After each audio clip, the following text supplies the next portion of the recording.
E ele ministrou uma palavra lá em 25 minutos. Eu não vou fazer isso com você, eu não posso, né? Você come na minha mesa só uma vez por semana, então eu não posso te servir um fast food.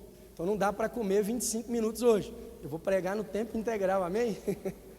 E oxalá que eu consiga. Mas eu resolvi ministrar algo ligado, alinhado com aquilo que ele ministrou, e o Espírito Santo, de maneira cooperadora, foi colocando no meu coração. Ele falou do lugar certo. Geograficamente, existe um lugar certo para todo o corpo físico. Se você olhar a física, a ciência dos homens, ela atesta, olha, 2 corpos não podem, é impossível ocupar o mesmo espaço geográfico, o mesmo lugar simultaneamente. Não conseguem, é impossível você colocar 2 pessoas no mesmo lugar, pontualmente, literalmente, é impossível. Então, nós cremos que se a ciência se limita a essa realidade, há um propósito de Deus para todas essas coisas, amém?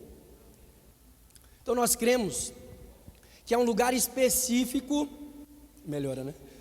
Um lugar, eu sei, mas não dá para ficar bebendo água toda hora.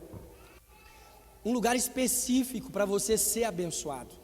Há uma posição específica que Deus resguarda a cada um de nós. O cumprimento do propósito de Deus, embora ele tenha sido planejado no início da criação, declamado ou proclamado sobre a vida de Adão, está para todos os homens o desfrute. E há uma posição, né? E eu lembro que o pastor Márcio, ele falou muito especificamente na questão geográfica, no aonde. E muitas vezes nós nos deparamos com circunstâncias que se levantam contra nós e nos fazem questionar o lugar que nós estamos, duvidar do lugar que nós estamos. Às vezes são os frutos tardios, talvez são as circunstâncias ruins, elas sobem contra nós, não estão de acordo com as promessas de Deus, não é isso que foi prometido a mim, não é isso que foi profetizado para a minha família, essas coisas estão acontecendo. Será que é esse o meu lugar? Será que deve ser esse o pastor que eu devo ouvir? Será que é essa a congregação? Será que são esses os irmãos que eu preciso andar junto? Será que esse é o lugar verdadeiro da minha cura, da minha restauração, da restauração dos meus sonhos? Será? Qual que é o meu lugar em tudo isso? Por que essas coisas estão acontecendo comigo, na minha casa? Por que circunstâncias ruins ainda acontecem e parecem ser recorrentes? Talvez durem anos, né? Como se insistentemente se levantasse para bater o seu coração, para matar as suas expectativas, para minar as suas esperanças quanto àquilo que Deus tem prometido. E muitas vezes, conta-se uma história, me perdoem se eu já contei ela aqui, mas de que um homem náufrago, sozinho, em uma ilha deserta, ficou muitos anos ali na ilha. E ele construiu algumas coisas para ele poder se proteger, tanto do clima quanto das possibilidades de risco e perigo, né? E aí um belo dia ele foi encontrado lá. E o pessoal que achou ele falou assim: olha, seria possível o senhor aguardar um pouquinho mais de tempo aqui, para nós mobilizarmos o pessoal, trazermos os equipamentos e fazer um pequeno relatório, um pequeno documentário com a sua vida, o que aconteceu aqui? Não, sem problema, ele já estava satisfeito em ter sido encontrado, não tinha mais perspectivas. E aí ele esperou, chegaram a equipe, eles desceram os equipamentos e começaram a filmar um pouco da história dele. E aí conta-se a história, que ele falou: olha, essa pequena choupana aqui, é onde eu vivia, é onde eu morava, aqui eu me escondia do sol, da chuva, do frio, aqui eu me resguardava das feras selvagens, foi aqui que eu passei boa parte do meu tempo e tal. Aí o cinegrafista apontou para uma outra choupana, assim, a uns 50 metros de distância, e falou assim: e ali? O que o senhor construiu ali? Ele falou assim: não, ali eu fiz a igreja. Você quer ir lá dar uma olhada? Eles caminharam até lá e ele foi mostrar como que era a igreja. Simples, com a estrutura que o ambiente ali permitia que construísse. E aí ele falou: olha, aqui é onde eu congrego, aqui era onde eu cultuava o Senhor, aqui eu louvo a Deus, aqui eu faço as minhas orações. Eu sei que pode ser inconcebível para você, né, uma congregação de um só membro, mas era isso que acontecia aqui. Eu me sentia muito amparado pelo Espírito Santo de Deus. Aí eles viram mais adiante um pouquinho, coisa de uns 30 metros, mais uma choupanazinha construída, e aí perguntaram para ele: e lá? O que era? Ele falou assim: não, lá era a igreja anterior, onde eu congregava antes. A igreja anterior era lá que eu congregava, mas eu decidi mudar. Talvez aqui você pode pensar em se despedir por causa do pastor. ou os filhos do pastor, ou alguma coisa que alguém falou, um ensino que você não concorda, uma base bíblica que te contraria, ou então alguma doutrina apostólica que você não está de acordo, você fala assim, ok, eu vou mudar daqui, mas olha só, esse pobre homem estava sozinho, e aprove Deus que ele fala assim, não, eu vou mudar de igreja. Por quê? Porque invariavelmente nós carregamos no nosso coração um desejo por tudo aquilo que Deus prometeu. Olha só, talvez ele estivesse lá orando para ser resgatado, e as coisas não aconteciam, e o tempo ia passando, e as coisas não rompiam. Muito provavelmente ele veio para cá, fez uma outra congregação, estabeleceu uma outra igreja, e de repente foi encontrado. Nós podemos atribuir a posição geográfica àquilo que aconteceu? O que os irmãos acham? Será que foi o fato de estar um pouquinho mais ao norte, um pouquinho mais elevado, um pouquinho mais alto, o motivo da bênção? Ou será que invariavelmente nós somos tocados pelo favor que opera na fraqueza? E indispensavelmente, ou apesar do que somos, independente das circunstâncias, nós estamos no alvo da bênção de Deus. Seremos perseguidos pela bênção de Deus. Eu sei que talvez você muitas vezes se pegou questionando essas questões, buscando em coisas externas, aquilo que se torna incompreensível dentro de nós. Eu não consigo andar de maneira acessível com a enfermidade, não, enfermidade é ilegal.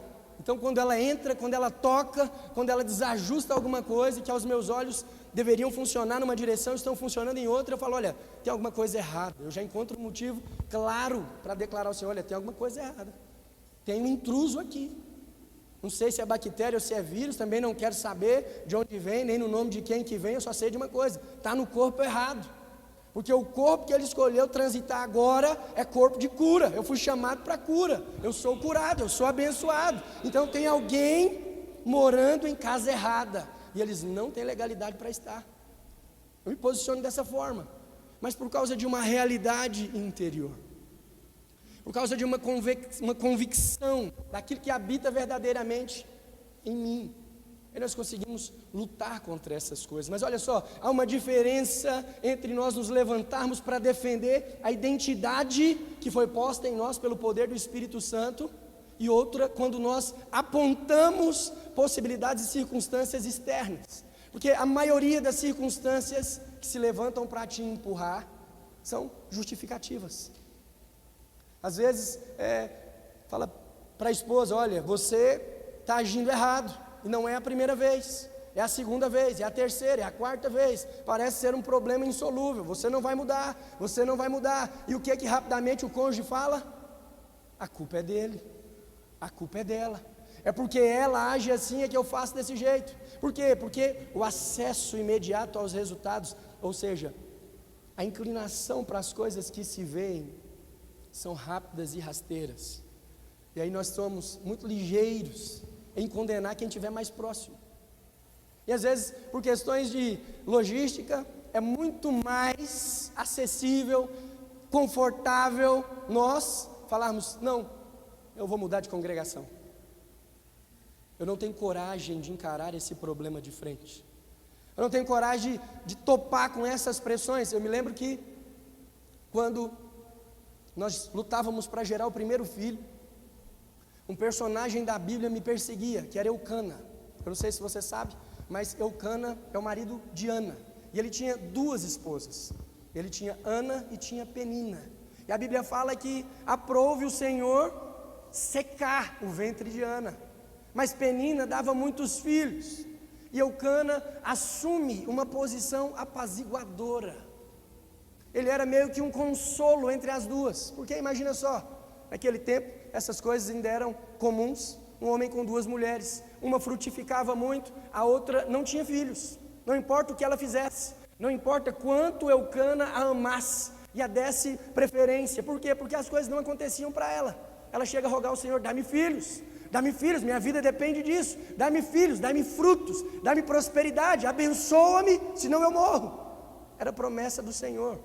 Para o judeu, a filiação, a frutificação era algo assim, existencial. Uma mulher sem filhos era uma vergonha tremenda, e ela vivia a despeito disso. E muitas vezes eu olhava para o comportamento de Eucana, E Eucana, ele não entrava na oração de Ana. Ele tentava apaziguar, ele perguntava para ela: olha, eu posso fazer isso para você, posso te dar viagens, posso te dar carros, posso te levar para passear, olha, é você quem eu amo, não importa quantos filhos ela me dê, eu amo você.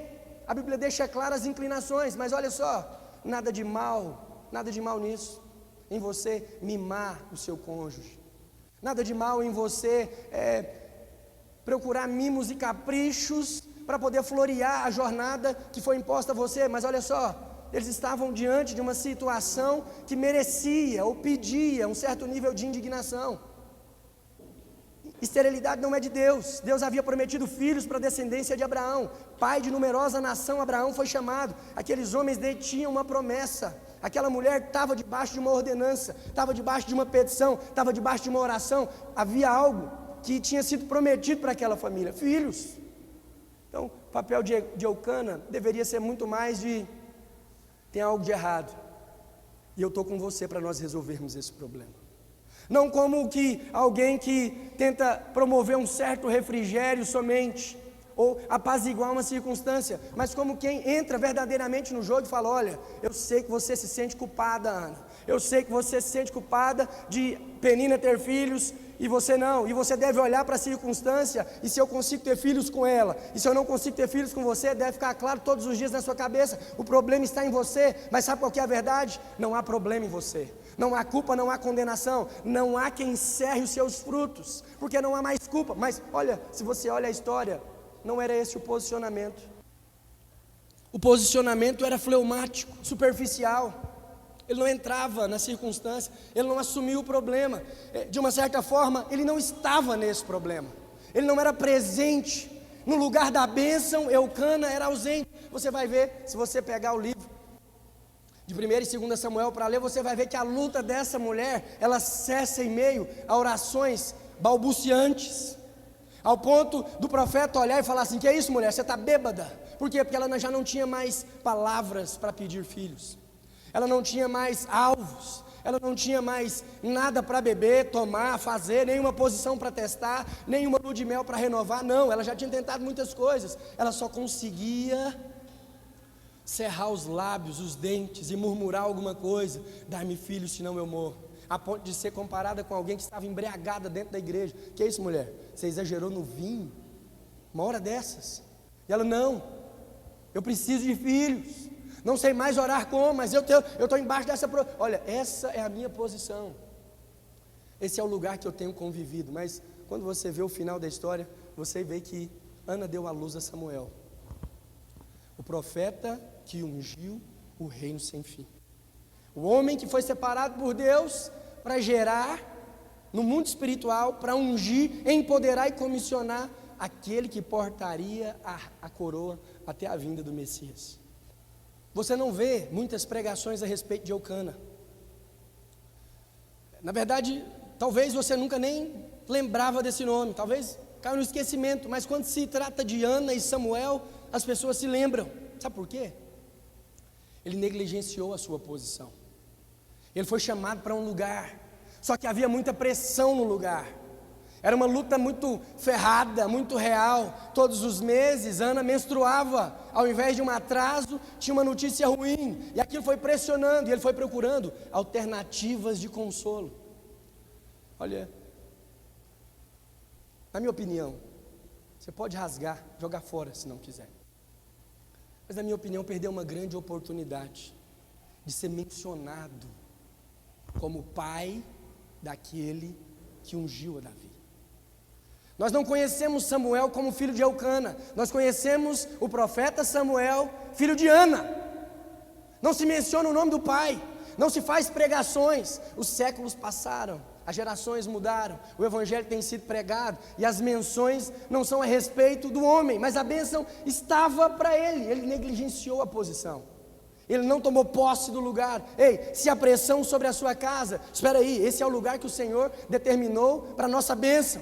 Não importa se ela está inclinada para o marido, porque ele é o administrador dos recursos, ou para a esposa, porque ela é a mulher do lar, o problema está nos filhos. Mas ao invés de se apartarem ou procurar consolos paliativos, ambos precisam assumir a posição. precisam entrar no lugar certo, e muitas vezes o lugar certo requer uma certa disposição para o desconforto, tocar em assuntos assim indesejáveis, falar um com o outro de olha, realmente o problema aparentemente está em você, porque Penina dá filhos, mas olha, não importa o que tem acontecido, nós sabemos de uma coisa, eu fui levantado na sua vida, Ana, para lembrar você todos os dias, há uma promessa e aquele que prometeu é fiel para cumprir. Você não vai mais para o templo sozinha, você não vai mais orar sozinha. E outra, não espere de mim só um consolo material. Eu não vou ser só o marido que vai te dar um carro para ver se substitui o desejo por filhos. Não, eu vou ser aquele que clama para a liberação do seu ventre. Ah, Jeová, perdeu uma grande oportunidade. Mas, como eu disse, é só a minha opinião, se você não concordar é só jogar fora, amém? Colossenses capítulo 1, verso 15, você projetou? Glória a Deus. Se você tiver com a sua Bíblia, quiser anotar, lá está escrito assim: este é a imagem do Deus invisível, o primogênito de toda a criação, pois nele foram criadas todas as coisas, no céu e sobre a terra, as visíveis e as invisíveis, sejam tronos, sejam soberanias, quer principados, quer potestades, tudo foi criado por meio dele e para ele. Ele é antes de todas as coisas, nele tudo subsiste. Ele é o cabeça do corpo da igreja, ele é o princípio, o primogênito de entre os mortos, para em todas as coisas ter primazia, porque aprouve a Deus que nele residisse toda. Fala assim, para quem está do seu lado aí, o Senhor escolheu para que em Cristo residisse toda a plenitude. Olha, só para mim aqui, o Senhor não especifica plenitude de quê? Sabe por quê? Porque é ilimitado.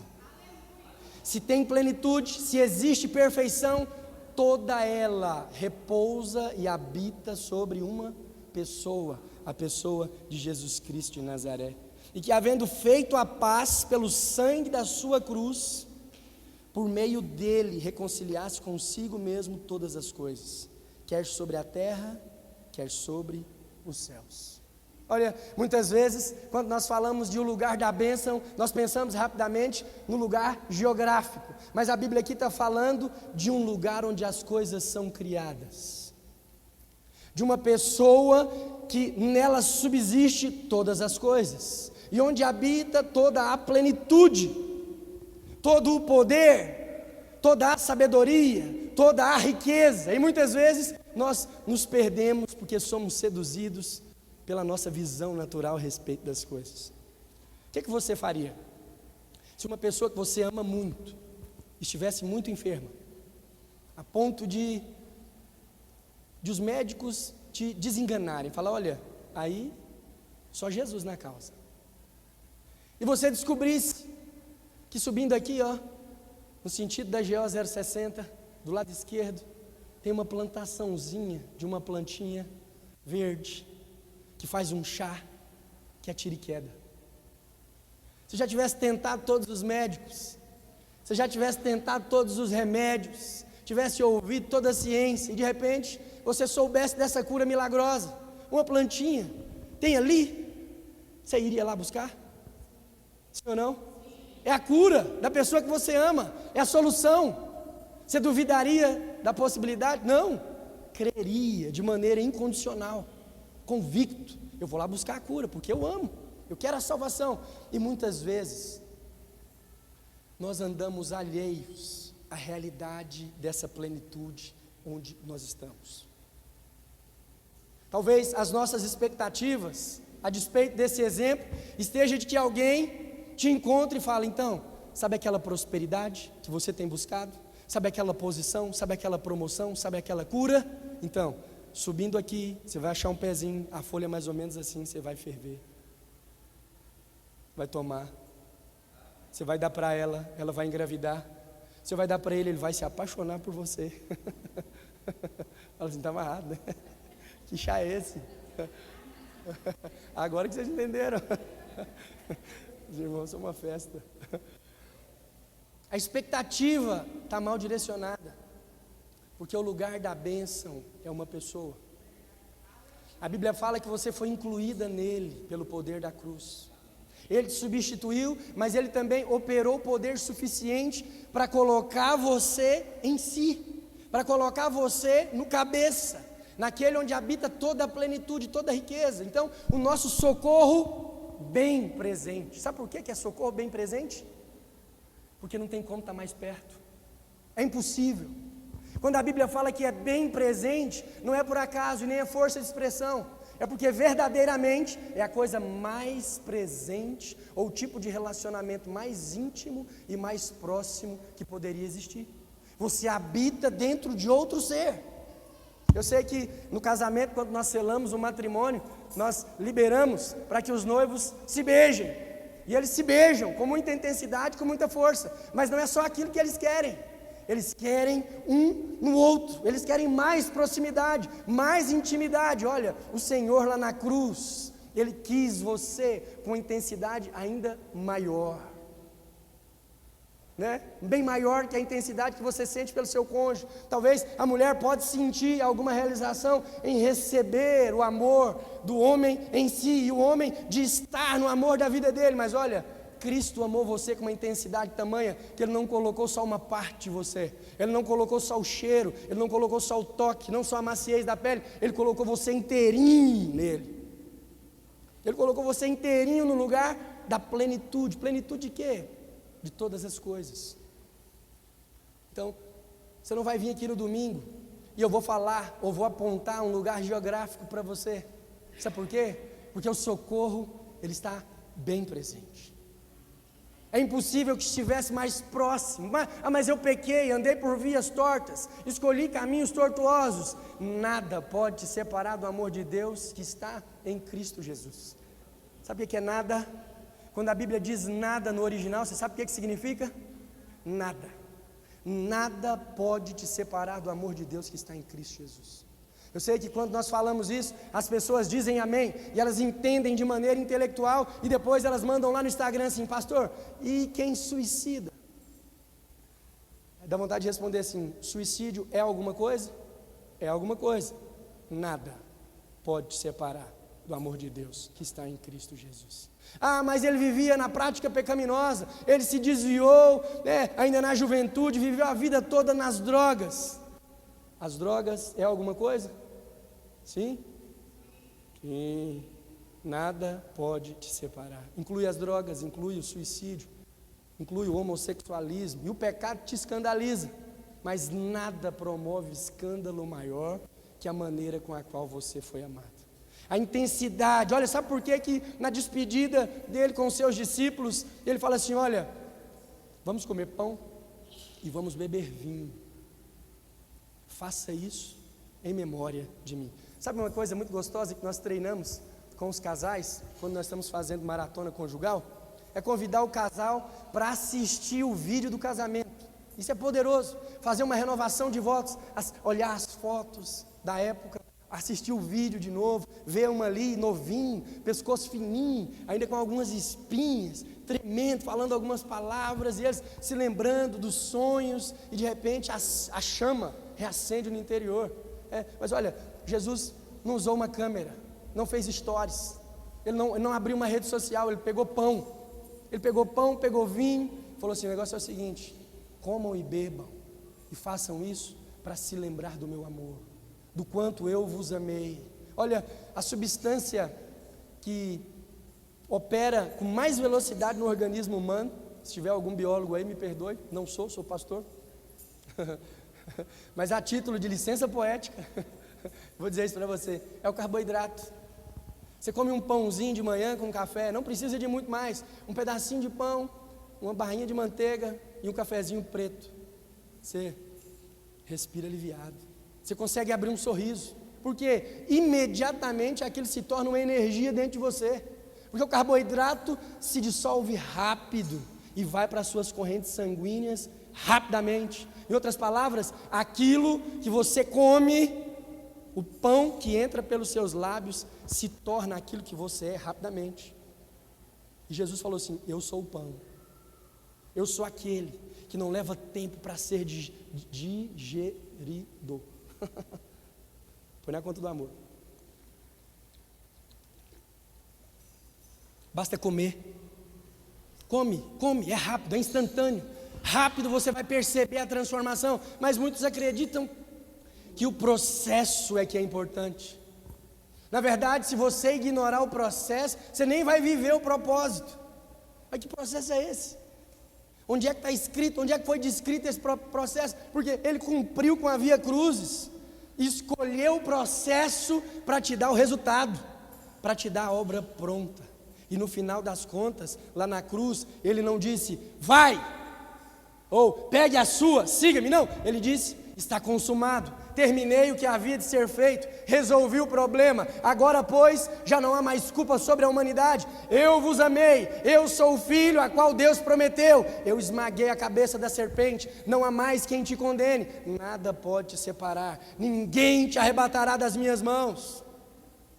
Oh Deus, se nós entendêssemos a proximidade e o poder da plenitude que reside em nós, que habita em nós, não correríamos atrás de fórmulas, nem ficaríamos preocupados com espaços geográficos, porque acessaríamos, para ser bem assim atual, conectaríamos rapidamente na proximidade do socorro. Olha, não é nem daqui 2 quilômetros, nem daqui 2 horas, nem de avião, nem de carro, ele está para você. O acesso ao trono da graça imediatamente nos foi concedido. Preparei 3 tópicos para falar com você, estou no primeiro, e eu fiquei com medo de terminar antes. É tão pouca coisa, eu acho que não vai dar tempo, vou acabar antes. Ingênuo, né?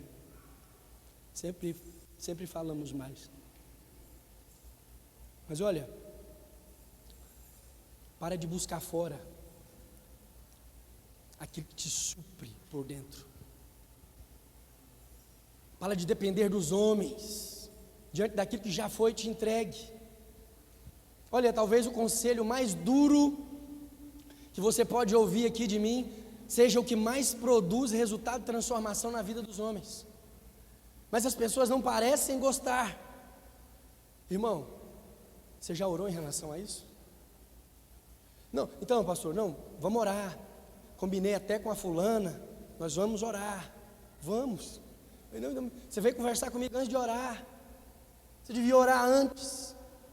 Você já perguntou para Deus? Em outras palavras, você já consultou a plenitude? Olha, voltando ao exemplo anterior, se você sabe aonde está a plantinha da cura, você corre imediatamente para lá. Para onde você tem corrido diante dos apertos? Quais são as soluções? Qual lugar você assume quando a pressão sobrevém sobre você? É a proximidade do socorro bem presente? Ou você pensa, eu tenho esse carro, posso vender, eu tenho aquele empréstimo, posso acessar, eu conheço aquela pessoa, ele pode me colocar mais próximo. Onde é que estão as suas aplicações? Onde estão as suas expectativas? Onde estão os seus investimentos? Fala, que eu falo para você, o lugar certo da bênção não é aí. O lugar certo da bênção não ocupa um espaço geográfico, habita ricamente em vós. Todas as coisas foram criadas por meio dele e para ele. Nele habita a plenitude de todas as coisas. Eu acho muito bom as pessoas me enviarem pergunta, porque eu fui projetado para ser imagem e semelhança de Deus. E às vezes, quando eu leio a pergunta, saem umas coisas, e eu fico ouvindo, a minha esposa fala assim, você vai ouvir isso aí quantas vezes? Já viu esse vídeo 1 milhão? Eu mesmo gravei. Minha cara lá assim, ó, eu ligo o celular, leio a pergunta e respondo. Eu ouço uma vez, e nem é perfeccionismo não. Falo, tem vida de Deus aqui, se as pessoas entendessem isso aqui. Amor, você entendeu o que eu falei aqui? Eu entendi, eu falo, não, mas você entendeu mesmo? Porque é isso aqui, muda isso aqui, transforma aquilo ali, isso aqui é poder de Deus. Uma expectativa. Mas olha, você não depende de homens nem para o ensino. A Bíblia fala que o Espírito vos ensinará todas as coisas. Todas as coisas. De todas as espécies. Das mais variadas oscilações e flexibilidades. De tempos, ciências, história, tudo. O Espírito lhes ensinaria. Nos ensinaria. E muitas vezes estamos preocupados com a localização geográfica e nos esquecemos de onde verdadeiramente habitamos ricamente, em quem verdadeiramente nós estamos. Quando nós olhamos para a obra da cruz, nós percebemos os seus aspectos. A obra da cruz, ela cumpre com o poder de substituir você. A obra da cruz, ela se incumbe de resolver o problema que startou ou começou lá no Éden, com Adão e Eva. Fala, olha, nós temos um problema na terra, nós precisamos resolver, nós vamos resolver com uma obra, a obra vicária, a obra da cruz. Mas não se resume só à obra, a cruz emana poder, porque, olha, não cabe em um homem só os pecados da humanidade inteira. Não, o salário do pecado é a morte. Não há nenhum homem normal que suporte tamanha morte. Ele seria completamente aniquilado. Mas Jesus concebia em si a natureza divina e a natureza humana. Ele era 100% homem e de maneira legal ele podia cumprir com aquela obra, mas ele também era 100% Deus. Então havia poder revestindo aquele homem. Ele escolheu as vias naturais e legais para estar no nosso meio, porque aquela obra requeria que um homem, assim como no princípio, entregou as chaves da terra e do mundo para Satanás, agora isso fosse recobrado também por um homem. E ele vem, é concebido por uma virgem, para estabelecer essa obra, para executar essa obra, mas também para promover o poder. Fala assim, ó, a obra da cruz me livrou do pecado e da morte. O poder me colocou em Cristo Jesus. Quais são as implicações? Você foi posto no lugar certo. Não é a congregação, não é o tipo de irmãos. Olha, muitas vezes as pessoas falam, a videira é a igreja dos ricos. E eu falo, amém, vamos para lá? Ou você vai ficar na pindaíba? Até quando você vai ficar na pobreza? O Espírito já falou com você, lá é o lugar da riqueza, vai para lá. Vamos para, eu nem sabia, eu recebo agora essa profecia. E eu também me indigno contra ela. Eu falo, olha, descendo ali, olhei para o meu nobre carro, pneu furado. Eu falei, é do diabo, a igreja rica, aí tem um carro do pastor na porta com o pneu furado. Isso é coisa do Satanás. Está amarrado, repreendi, mandei encher, enche agora o nome de Jesus. Você crê que está cheio? Bem-aventurados que creram sem ver. Mas qualquer coisa tem uma borracharia ali na esquina. Vamos lá, resolva o problema. Mas olha só, a obra da cruz te substituiu, mas o poder dela te incluiu em Cristo Jesus, colocou você no lugar da bênção. Olha só, as circunstâncias se tornam refém daquele que em si possui a plenitude de todas as coisas. Em outras palavras, não há espaço e lugar geográfico que possa nos separar do amor de Deus que está em Cristo Jesus. Nada pode nos resistir. Se habita ricamente nele a plenitude de todas as coisas, nele há uma sabedoria plena, nele há um poder pleno, cura plena, prosperidade plena, riqueza plena, sabedoria plena. Tudo que é pleno habita nele. Então nós temos acesso liberado ao trono da graça. Isso é pelo poder da cruz. Olha, você quer ver uma barganha ruim? Você quer ver o tanto que nós homens somos ruins de negócio? Olha, projeta por favor, Efésios capítulo 2, verso 8. Porque pela graça sois salvos, mediante a fé. Isso não vem de vós, é presente de Deus. Olha, eu sei que aqui está escrito dom, mas se você quiser, depois no final eu posso mostrar aqui no original, é um presente. Você sabia que um dos atributos de Deus é a sua nobreza e a sua realeza?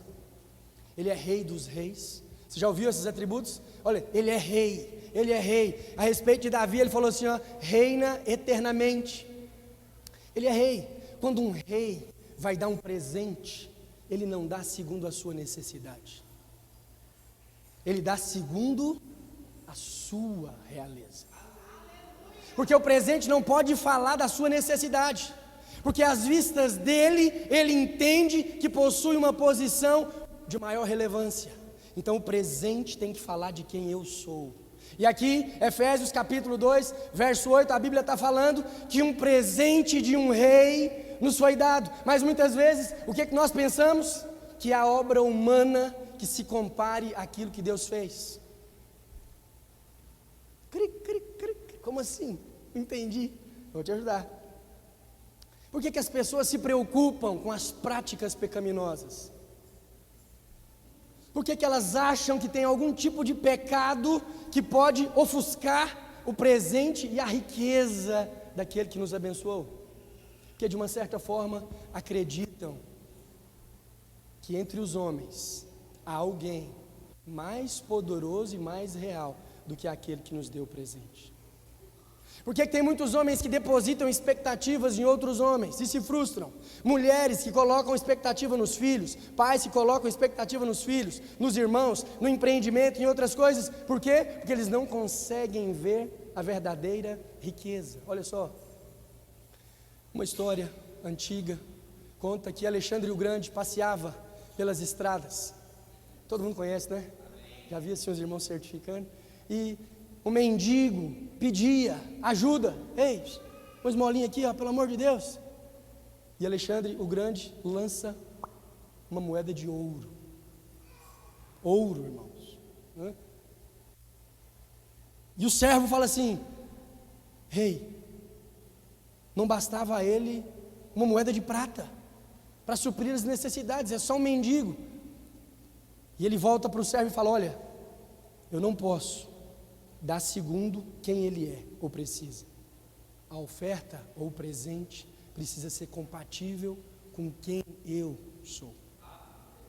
Essa é a cabeça de um rei. Então, quando a Bíblia fala que ele nos deu um presente, ele não deu um presente que se equipara a nada que o homem possa produzir, nem de bom, nem de ruim. Às vezes você não consegue colocar em xeque o presente de Deus, ou comparar o presente de Deus com as mazelas e o pecado, mas você consegue às vezes compará-lo com a sua santidade, e acreditar que as suas orações conseguem subir à altura do presente de um rei. Mas não tem nada que você possa fazer para que ele demonstre maior favor e maior zelo pela sua vida, porque essa é a verdadeira riqueza. O Espírito Santo de Deus habitando dentro de vós, presente, foi um presente, Ah, de graça, o mundo tem essa história, de graça as pessoas não valorizam.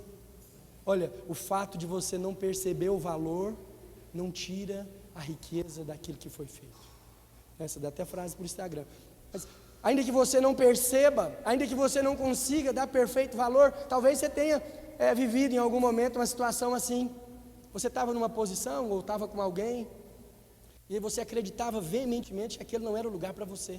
Você se sentia mal ali, aquela pessoa não estava mais te agradando, você achava que não amava mais, e de repente você falou assim: eu vou terminar, eu vou sair fora disso, e sai. Passa uma semana, você acha bom, sente um alívio. 2 semanas, 3, as coisas vão ganhando a forma real, as propagandas vão sendo checadas, e de repente você constata: eu era feliz e não sabia. Não dei valor no tempo da oportunidade. Olha, sempre teve valor, mas os seus olhos estavam ofuscados. Por quê? Procurava no cenário externo algo que pudesse suprir aquilo que já tinha sido suprido. A lacuna já não estava mais aberta. Olha, eu sei que muitas vezes você passa a acreditar que o seu casamento é o problema da sua falta de prosperidade, ou você não avança em algumas áreas por causa dos seus filhos, por causa do lugar que você mora, o conhecimento que você tem. Mas olha, todas essas coisas se tornaram refém da obra e do poder de Cristo, que te incluíram no lugar onde todo o poder se tornou acessível. Sabe qual que é o lugar da bênção? É a terra que você tem pisado. Sabe qual que é o lugar certo? É o lugar onde você está. A pessoa certa é você mesmo, e ninguém pode te resistir. Amém? Falei de 2 aspectos da obra da cruz, mas vou criar mais um agora. Esse é o princípio, é a aplicação. Você entender com a sua mente que a obra foi de substituição, que o pecador que havia de morrer lá na cruz era você, porque foi você quem pecou, nele não havia pecado, então ele substituiu você, mas ele também colocou o poder. Então o princípio é o seguinte: diante das circunstâncias, eu preciso me lembrar todos os dias: olha, eu fui substituído naquela cruz, então não há mais condenação. E outra coisa, há poder agora para vencer o pecado. Há poder agora para mudar circunstâncias. Aquilo que eu preciso já está em mim. A circunstância, ela pode se levantar o tamanho que for, mas não consegue ofuscar a grandeza daquele que habita em mim.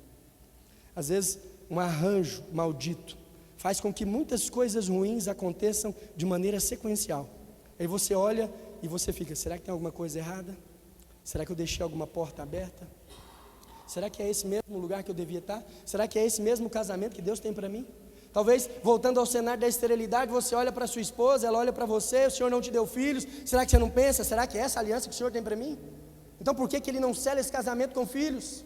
Será que eu não tenho que sair disso, procurar outra esposa? Será que eu não preciso procurar outro marido? Será que o grande problema aqui não é essa cidade? Nós estávamos lá em Goiânia, eu não sei se você sabe, mas Goiânia é minha terra natal. Todos os meus parentes e amigos de infância estão naquele lugar. E aprove Deus que os meus filhos ficassem enfermos, minha esposa enferma, e nós estivéssemos na casa dos nossos familiares. E eu olhei para um lado, olhei para o outro, procurei um recurso, fui no hospital, tudo longe, tudo muito angustiante, e de repente eu me peguei com uma sensação, vamos embora para casa. Então vamos embora para casa, arruma as coisas. Nós vamos descumprir aqui com algumas coisas, mas nós vamos embora para casa. Nós vamos embora para casa. E eu lembro que pegamos a estrada, ela descansou um pouco, ficou aquele silêncio dentro do carro, eu olhando para a estrada, sentido Santa Helena de Goiás. E eu lembrei o que eu havia dito e o poder que havia nisso. O lugar que o espaço geográfico havia ganhado do meu coração. Santa Helena é minha casa. Sabe por que eu estou indo para lá? Porque é o meu refúgio. Sabe quando eu cheguei aqui, irmãos? Essas coisas é um pouco mais complicado de eu falar, porque a idade está fazendo. A pastora já mudou ali, porque ela viu a diferença na voz. Vou beber água, senão eu fico muito emocionado. Mandei uma mensagem, preciso de ajuda. De repente tinha um motim na porta do hospital. A mulher falou, o que está acontecendo lá fora? Eu falei assim, é o exército que se levanta. Eles vieram para me ajudar. Olha, quando você assume a sua posição no lugar certo, as circunstâncias não têm escolha. Elas precisam ceder ao impacto da identidade que você recebeu. Não importa a economia do lugar, o tipo de gente que habita, não importa o que falam. Sabe o que importa? É aonde você foi colocado. E a obra da cruz colocou você na plenitude de toda boa sorte de coisas. E agora você pode, todos os dias, crer e declarar: todas as coisas cooperam para o bem daqueles que amam a Deus. Todas as coisas. Por quê? Por causa do lugar. O lugar é certo, a posição é certa. Não há mais quem possa resistir você. Não há mais planos que possam se frustrar. E outra, se eles se frustrarem, são só circunstâncias. Porque as coisas que se veem são passageiras, mas as que se não veem são eternas. Amém? Essa é a verdadeira riqueza. O Espírito Santo de Deus em nós. Oxalá que muitas circunstâncias e muitos desafios se levantem nos próximos dias, para que essa verdade seja consolidada no seu coração. Infelizmente, essa é a única forma de nós sermos aprovados com essa revelação, respondendo diante das circunstâncias. Eu descobri que minha terra natal não é mais o lugar onde habita o meu coração. A minha casa agora é Santa Helena do estado de Goiás. Nós já orávamos por esse lugar, mas agora eu oro de maneira diferente. Sabe por quê? Porque agora é a minha casa. Eu conheço homens que se casaram, compraram casa, tiveram filhos, mas continuam com o coração na casa da mamãe. Conheço mulheres que volta e meia ameaçam o seu casamento, ameaçam a sua casa, a criação dos seus filhos. Eu vou embora para a casa da minha mãe, sabe por quê? Porque o coração não foi junto ainda.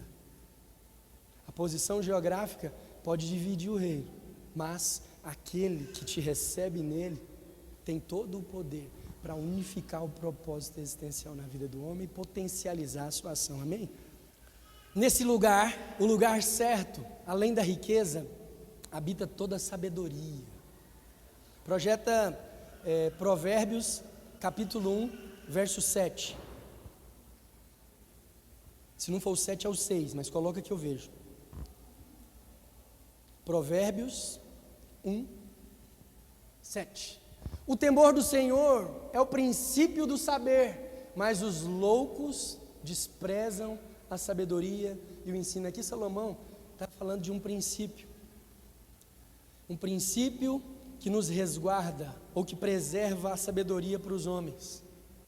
Lá em Colossenses nós vimos que a sabedoria está para alguém, repousa em um lugar específico, a pessoa de Cristo Jesus. E aqui nós estamos vendo que o temor do Senhor, sabe, muitas vezes nós, cristãos, interpretamos temor como medo. Mas temor é uma consideração respeitável. Outra coisa que eu posso te mostrar no original também, não é medo, é considerar diante das circunstâncias que existe um Senhor, que existe um lugar onde habita ricamente a plenitude de toda sorte de coisas boas. É pensar de maneira considerável, respeitosa, que existe um lugar onde tem solução para todos os meus problemas. E a Bíblia fala aqui, através da vida de Salomão, que esse é o princípio do saber.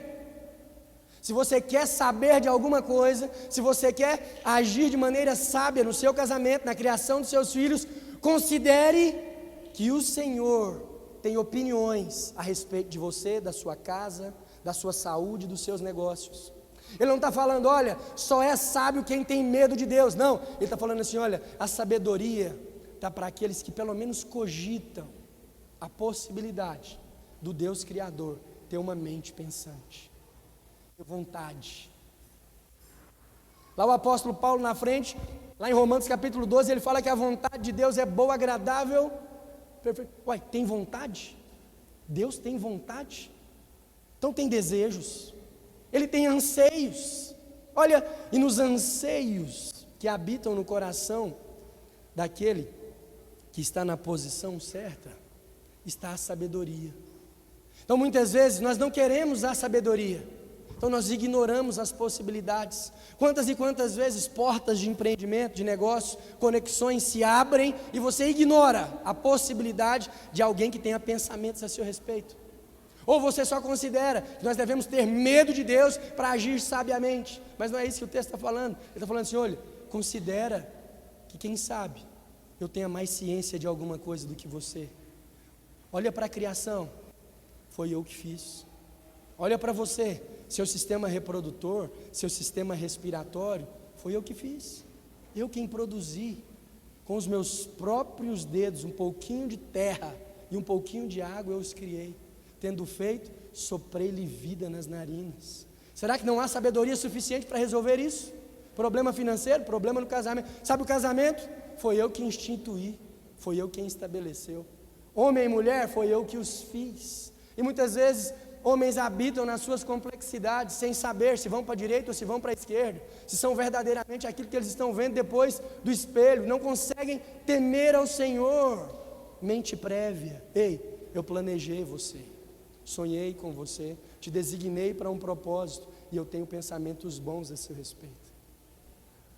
Projeta Eclesiastes capítulo 8, verso 5, e eu caminho para o meu fim. Quem guarda o mandamento não experimenta nenhum mal, e o coração do sábio conhece o tempo e o quê? Conhece o quê? O tempo e o? Porque para todo propósito há tempo e modo.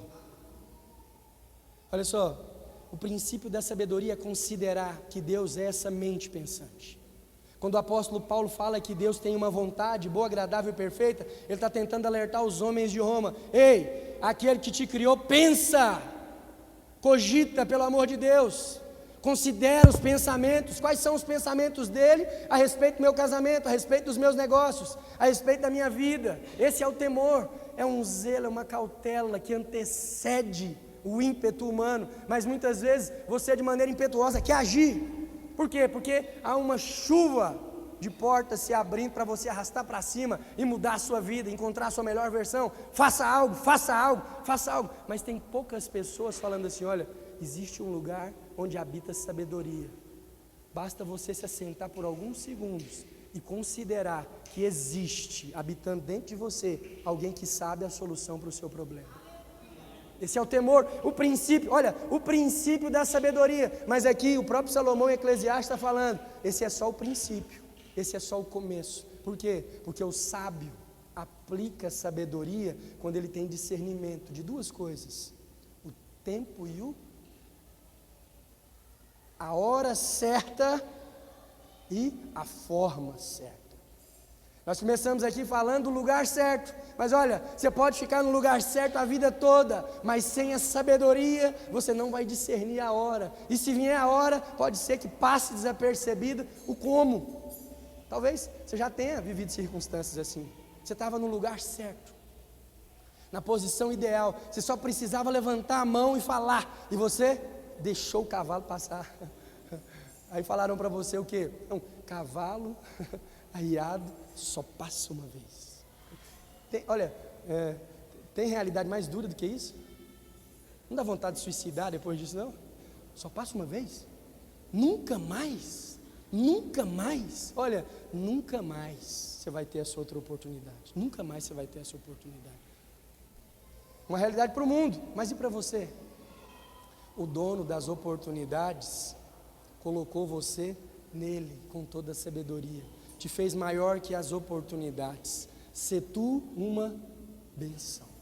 Bênção é contratar você, bênção é se casar com você, bênção é ter saído do seu ventre. Quantas vezes você olhou para os seus filhos, viu as suas desqualificações, olhou para a juventude dele e falou assim: não foi nada disso que eu sonhei para esse menino, não foi esses os caminhos que eu achei que ele ia perseguir, eu não fui uma boa mãe, eu não fui. Olha, essa é a mentira que o diabo está tentando te convencer. Você foi aquilo que precisava ser. Abençoado é ele de ter saído das suas entranhas, abençoado é ele de deitar ao seu lado todas as noites. Ah, mas é um traste, beberrão, duro, truculento, insensível. Abençoado, porque agora encontrou uma mulher cheia do Espírito Santo de Deus. Amém? O sábio discerne o tempo e o modo. A Bíblia fala lá em Salmos 90 que aqueles que aprendem a contar os dias alcançam a sabedoria. A contar os dias, discernir o tempo, saber o que precisa ser feito em cada ocasião. Se você revisitar a sua vida, olhar para o seu histórico, você vai ver que as grandes falhas ou os piores resultados foi de circunstâncias que você não calculou o tempo exato, não esperou, queria demais, era o celular do momento, parcelou em 24 vezes, resultado, o nome no SPC. Foi ruim, porque não calculou o tempo, não olhou as formas, não avaliou, não soube contar os dias, falou assim: olha, 24 meses é tempo demais. Nem olhou os juros, não, financia, olhou só o tamanho da parcela, não é? Às vezes para casar faz a mesma coisa, só que ao invés de olhar a parcela no final, olha a grossura da cintura, a silhueta do pescoço, o tamanho, a redondeza, cor da pele, e faz o julgamento, assume uma prestação até que a morte o separe, para depois constatar: desse jeito meu nome vai para o SPC. E o problema é que eles acham que o SPC é a minha sala aqui, ó. Olha que o nome está sujo, ele senta ali comigo, fala: olha, eu não sabia que custava isso tudo não. Eu não sabia que era caro assim não. Eu falo: mas é, morre, que a dívida está perdoada. Sabe o tempo e o modo. Deus tem um lugar certo para você, e o lugar certo para você é Cristo. Sabe o empreendimento que você abriu lá? Ele não é refém das circunstâncias, nem das ondas financeiras aos quais essa cidade está submetida. Não tem opção, é abençoado porque você está lá. Você está naquele que é a própria bênção. Você está onde habita a plenitude de toda sorte de coisas boas. Então em você encontra conhecimento, sabedoria, aptidão, saúde, vigor, para todas as coisas que o Senhor tem te prometido. Amém? Vamos ficar de pé? Para a glória de Deus.